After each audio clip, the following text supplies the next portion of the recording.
اور جو 5 جو ہیں وہ پاکستان میں ہیں, وہ ہمارے پاس ہے. انڈیا کے پاس کوئی نہیں ہے. تو ہو سکتا ہے کہ ایز اے ماؤنٹینئرر اس کو یہ کمپلیکس ہو اس بات کو. نیپال سے 2-3 لے لے بریگیڈیئر صاحب, ہماری جان چھوڑے. وہ بعد میں ادھر بھی کوشش کر رہے ہیں. تو وہ اس لیے وہ آئے, اور وہاں سے اگر سیاہ کانگڑی سے آتے ہیں تو وہاں سے گشا گروم 1 اور 2 جو ہیں, ان 5 میں سے وہ 2 بالکل سامنے آ جاتی ہیں.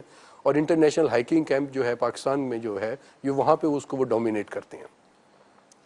تو کہتے ہیں, انڈین میڈیا ہی کہتا ہے کہ نریندر کمار کی اوبیرائے فیملی کے ساتھ کوئی لنکس تھے. درست. کچھ میڈیا یہ بھی کہتا ہے کہ اس وقت کور کمانڈر کے تھے, میں نہیں کہہ سکتا ہوں کہ صحیح ہے یا غلط ہے. تو ان کا یہ خیال تھا کہ سیچن گلیشیئر کو, جیسے میں نے پہلے بتایا کہ یہ ماؤنٹینئرز کے لیے جنت ہے, دنیا کا خوبصورت ترین گلیشیئر ہے. صحیح. تو ان کا یہ تھا کہ یہاں پہ اس کو بہت بڑا ٹورسٹ ریزورٹ بنایا جائے. درست. جب پاکستان تک یہ باتیں پہنچیں اور انٹرنیشنلی جو انہوں نے کمپین چلائی تھی وہ پہنچی, تو اس کو کاؤنٹر کرنے کے لیے کہ پاکستان نے وہاں پر ایک ایکسپیڈیشن بھیجی, درست. جو چولنگ لا سے گئی اور بیلا فون لا سے ہوتے ہوئے واپس آ گئی. اس کے بعد کیونکہ انڈیا کے پاس ریڈیلی اویلیبل تھیں فورسز, درست ہے. تو انڈیا نے 1984 میں سیچن گلیشیئر پر اپنی فورسز اتار دیں اور وہاں پر انہوں نے قبضہ کر لیا. شہریار تاسیس صاحب کہتے ہیں ایک بزنس مین جو ادارہ تھا, خاندان تھا, اس کی وجہ سے یہ سیاچین کی ساری لڑائی پڑی ہوئی ہے.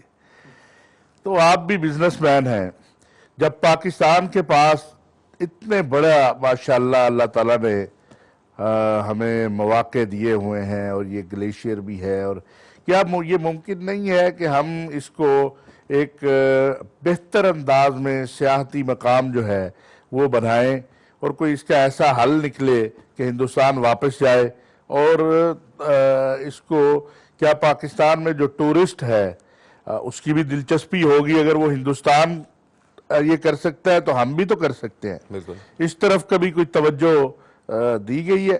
دیکھیں ایک بہت انٹرسٹنگ بات ہے, اور ایک اسکول آف تھاٹ ہے جو ہمیشہ, جب میں پہلی دفعہ ادھر گیا تھا تو ہمارے ساتھ کچھ فورنرز تھے, اور وہ یہی ان کو ہم دکھانے لے کے گئے تھے.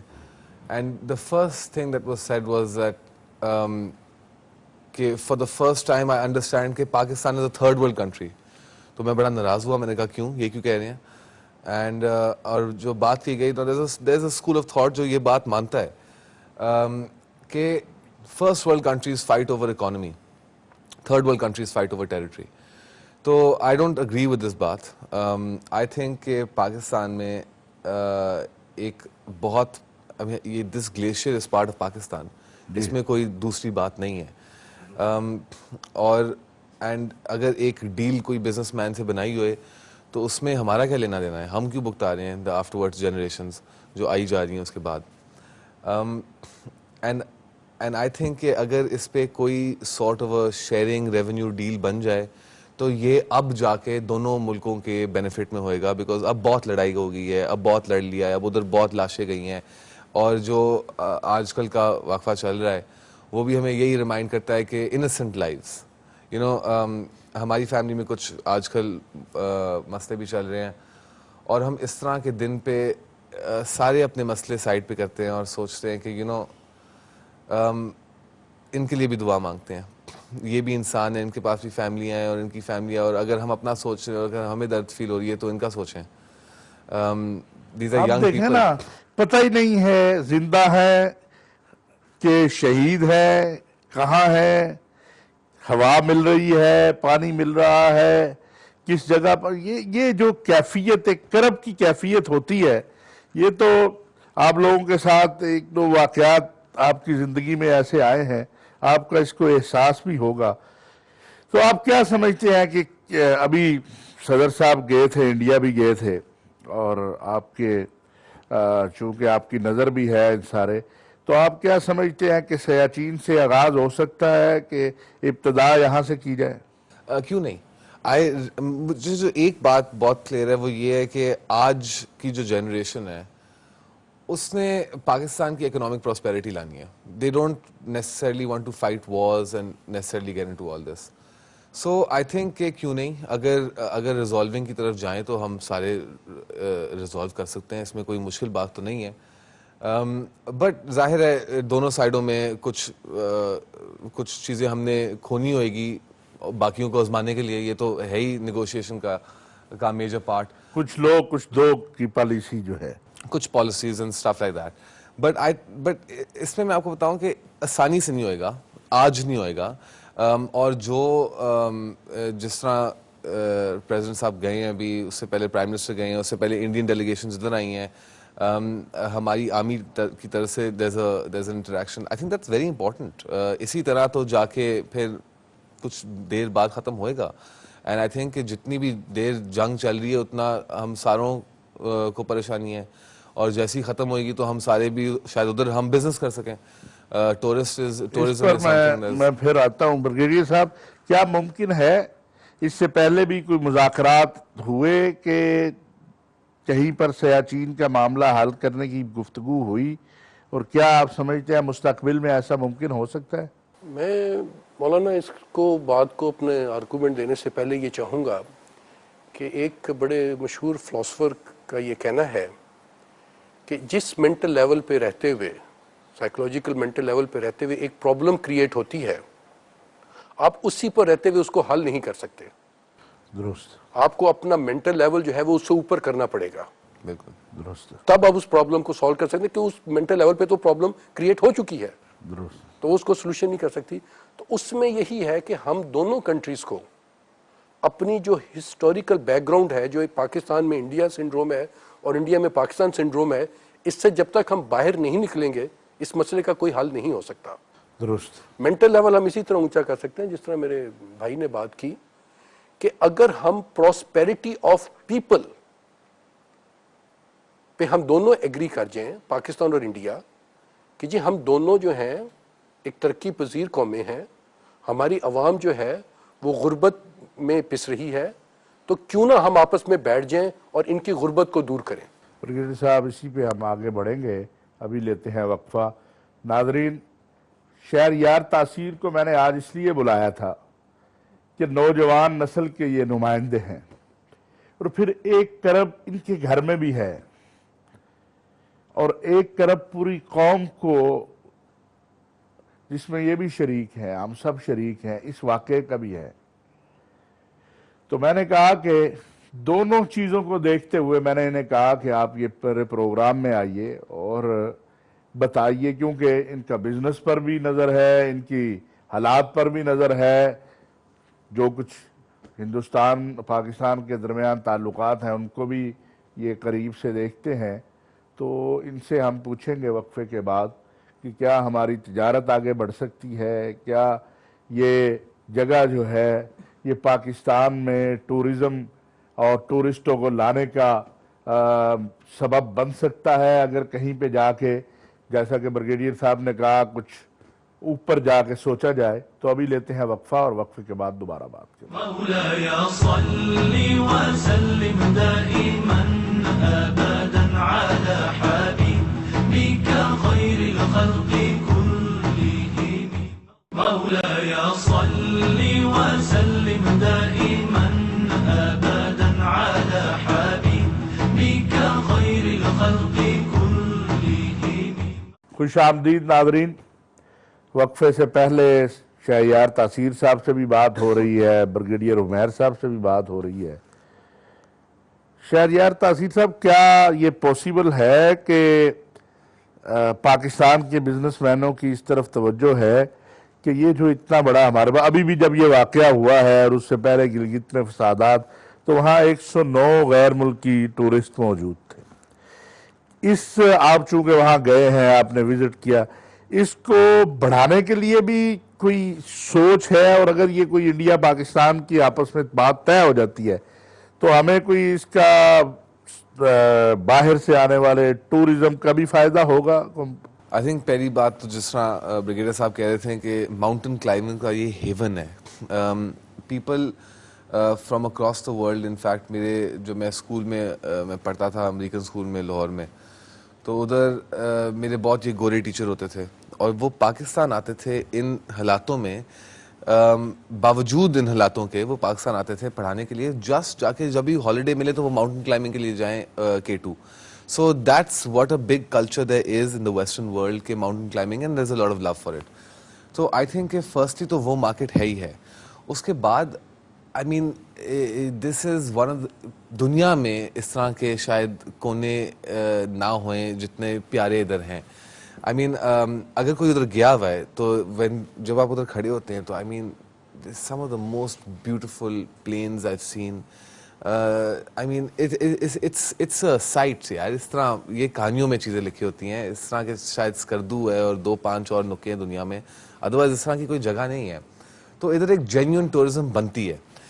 اس کے بعد آپ K2 کا ایلیمنٹ لائیں تو of course it's the second tallest mountain in the world. ادھر سب کچھ ادھر بنتی ہے جینیون ٹورزم. اینڈ دین آئی سی کہ پاکستان ایک ملک ہے جو اپنے ٹورزم کا فائدہ نہیں اٹھا رہا. ظاہر ہے ہمارے انٹرنل پرابلمس چل رہے ہیں آف ٹیررزم اور جنگیں اس طرح, but we have a beautiful history. Mughal empire ہے, ہمارے پاس الیگزینڈر کے ڈسینڈنٹس ہیں who've come from the Afghan side. We've got Afghan influence, we have Arabian influence. ہمارے ملک میں ایک very horticultural Muslim influence ہے in that sense. And so that it's very nice وہ element. But وہ ہم اسے capitalize نہیں کر پا رہے. So I think Siachen is one area جہاں پہ ہم کر سکتے ہیں. جس طرح میں کہتا ہوں کہ اسکردو ہے اسی طرح کا یہ ہے. اینڈ سو ان میں زیادہ آسانی بھی ہوتی ہے بیکاز کنٹرولڈ ٹورزم ادھر ہو سکتی ہے. ادھر آپ you can't open the borders اور ادھر فلڈ ہو کے لوگ آئیں جس طرح وہ مونالیسا کو دیکھنے جاتے ہیں اس طرح تو نہیں ہوئے گا. So it's more controlled and that اور اس ایلیمنٹ سے اٹس مور مانیٹرڈ. سو آپ تمیز سے بھی پیار سے بھی کر سکتے ہیں اور ان حالات کے موجود کر سکتے ہیں. تو شروع تو یہاں سے ہی ہوئے. اینڈ آئی تھنک کہ اگر ایک اپروچ ہوئے جہاں پہ انڈیا پاکستان کٹھا, and this will be I think revolutionary, but ایک آرمی بریگیڈیئر سیٹ کٹھا ایک ٹورزم بیس کو لے کے جائیں دونوں موجود اور کٹھا ان کی ٹورزم کرائیں, تو یہ بھی ایک ریولیوشنری چیز ہوئے گی.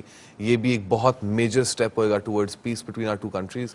اینڈ لائک آئی سیڈ کہ economic prosperity is the future. Brigadier صاحب بھی کہہ رہے تھے کہ ہمارے جو غربت ہے وہ ہی ہمارا مین پرابلم ہے. ہمیں اپنے اصلی پرابلمز لینے چاہیے اور ان کو ٹیکل کرنا چاہیے. اینڈ ہمارے لوگ ہمارا پرابلم ہے, اور اگر وہ غربت میں ہیں تو یہ ہمارا حق بنتا ہے ان کو نکالنے کے لیے. اٹس ناٹ اس میں تو کوئی دوسری بات ہے ہی نہیں, یہ تو ہمارا بنتا ہے رول. سو آئی تھنک کہ اگر بوتھ گورنمنٹس, اور کچھ ایریاز پہ کچھ جگہوں پہ اتنا آسان نہیں ہے آج کچھ کرنا, بٹ کچھ جگہوں پہ ہے. And when a tragedy like this hits تو ایک سینٹیمنٹ ایکسٹرا بھی آتا ہے, ایک افسوس بھی لوگوں کے پاس آتا ہے, ایک پٹی آپ کہہ لیں, یا ایک اس طرح کی جب ٹریجڈی ہوتی ہے تو سو آئی تھنک کہ اس طرح ایک بنتا ہے کہ دونوں ملک اس ایک اپروچ پہ کٹھیں. ایکچولی یہ ایک بہت بڑا سٹیپ ہوئے گا دنیا کی آنکھوں کے سامنے. اٹس لائک اگر آج پیلسٹائن اور اسرائیل کٹھے ہو جائیں اور ایک ٹورزم میں اپروچ میں کوئی میوزیم کھولیں اور جی پیلسٹائن اور اسرائیل لے کے جائیں ٹورسٹ کو کٹھے, I mean دنیا شیک ہو جائے گی یار. So just see it from that point of view. I think کہ اگر اتنی بڑی دیواریں توڑنی ہیں تو اتنے بڑے قدم بھی لینے ہوئیں گے, اور شاید یہ قدم صحیح نہ ہوئے, شاید کوئی اور صحیح ہوئے, بٹ اس طرح کی سوچ کی طرف ہمیں آنا چاہیے بیکاز آئی تھنک کہ یار انف از انف. بریگیڈیئر صاحب, آپ نے وہاں ماشاءاللہ 4 سال گزارے, کیسے حالات ہوتے ہیں, کیسے وقت گزرتا ہے؟ آپ کا سوال بہت ہی معصوم سا لگتا ہے اور بہت چھوٹا سا لگتا ہے, لیکن اس کا جواب جو ہے وہ کافی مشکل اور کافی طویل ہو سکتا ہے. ہم اسے شروع کرتے ہیں 1984 سے. 1984 میں جب ہماری فورسز گئیں, تو اب جب آپ کمپیریزن کریں پاکستان فورسز کا اور انڈین فورسز کا, اور اسی میری ایکسپلینیشن سے, وضاحت سے یہ چیز بھی واضح ہو جائے گی کہ ایگریسر کون ہے. صحیح کہ فوج کے جب بھی کہیں فوج جاتی ہے تو وہاں پہ سب سے پہلی بات یہ ہے کہ فوج ان حالات کے مطابق ویل ایکوپڈ ہونی چاہیے. درست. تو انڈین فورسز جو ہیں they were well equipped. Pakistan forces were not equipped. درست. انڈین فورسز اس لیے ویل ایکوپڈ تھیں کہ انڈیا کے پاس پہلے سے ماؤنٹین ڈویژن سے because of their war with the China. ٹھیک. تو اگر ہم اگریسرز ہوتے, اگر ہم بھی تیاری کرتے, تو ہم تیاری کر کے ان کو ایکوپ کر کے بھیجتے.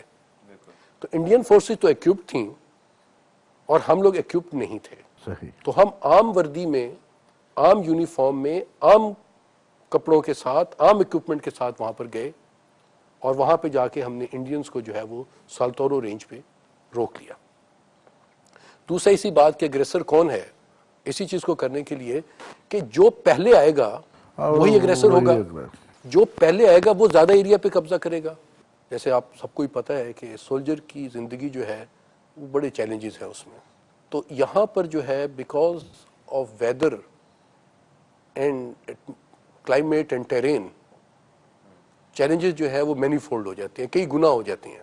صحیح ہے. جو آپ کو خطرات ہیں, جو آپ کو چیلنجز ہیں وہ کئی گنا ہو جاتے ہیں. ان میں سے جو سولجر فیس کرتا ہے, اب اس سے پہلے بتا دوں کہ یہاں پر ٹمپریچر جو ہے وہ -50 -55 تک تھرمامیٹر ریکارڈ کرتا ہے, لیکن اس میں جو چل فیکٹر ہے, جو ٹھنڈی ہوا چلتی ہے, وہ شامل نہیں ہے.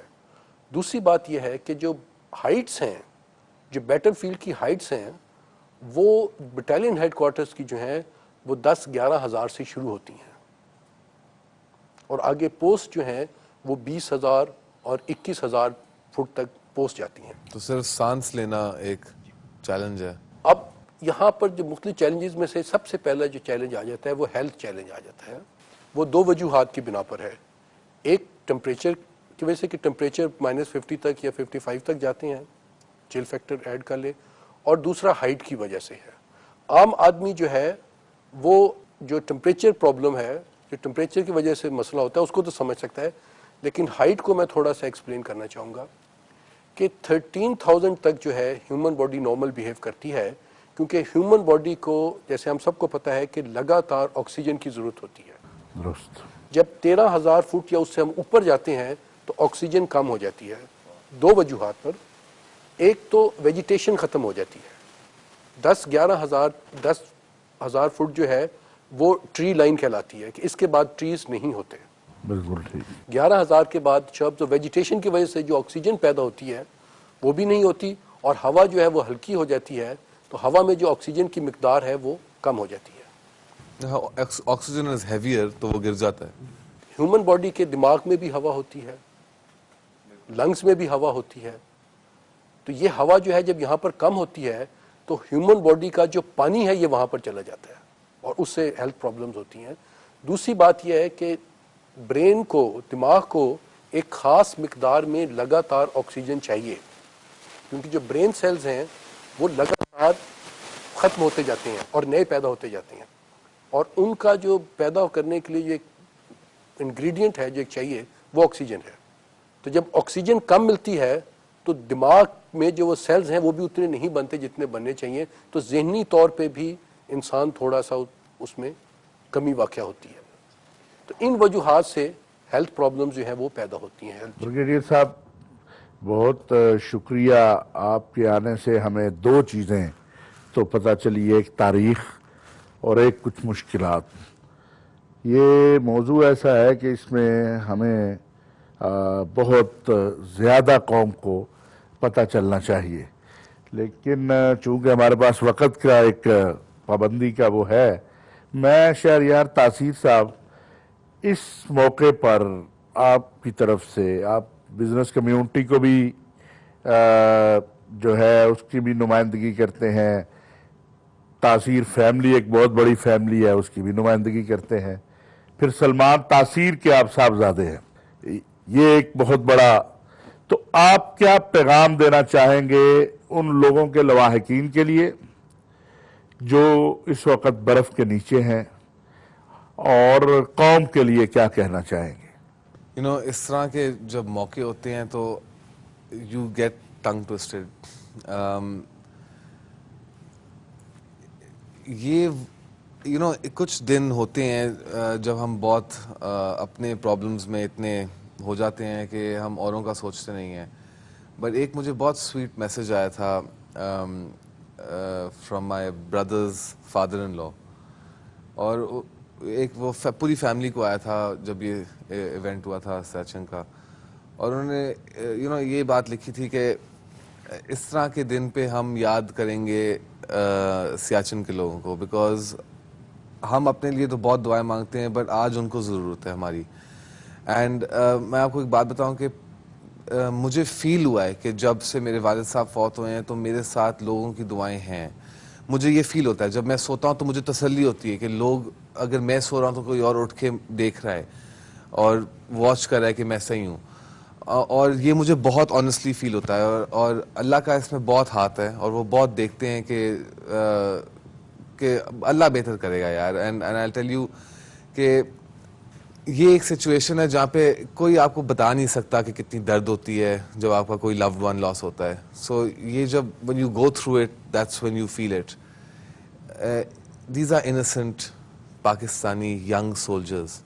یہ سوچے بغیر اپنی جانیں ہمارے لیے دیتے ہیں ہر دن, اور سوچے بغیر. ان کو تو پرابلی پتہ بھی نہیں ہے کیوں جا رہے تھے, لیکن ان کو یہ پتہ ہے یہ جا رہے تھے, اور کچھ بھی ہو سکتا ہے جب یہ جائیں گے. میری دعائیں ان کی فیملی کے ساتھ ہیں. بہت شکریہ شہریار صاحب آپ کا, بریگیڈیئر صاحب آپ کا. میں یہاں پہ شہریار کی بات کو آگے بڑھاؤں گا اور یہ ایڈ کرنا چاہوں گا کہ جو سولجرز اس وقت برف کے نیچے دبے ہوئے ہیں, ان کی دو ہی صورتیں ہو سکتی ہیں کہ یا وہ فزیکلی زندہ ہیں یا نہیں ہیں. میں اس بات پہ آنا ہمارے نہیں چاہ رہا. ایمان پہ وہ دونوں صورتوں میں زندہ ہیں. ہمارے لیے, ان سولجرز کے لیے دونوں صورتوں میں ون ون سچویشن. بہت شکریہ ناظرین, آپ نے ہمارے مہمانوں کی باتیں سنی. بغیر کسی تبصرے کے اس پہ ختم کرتے ہیں. اگلے پروگرام میں دوبارہ بات ہو. صلی وسلم دائما ابدا على حبيبك خير الخلق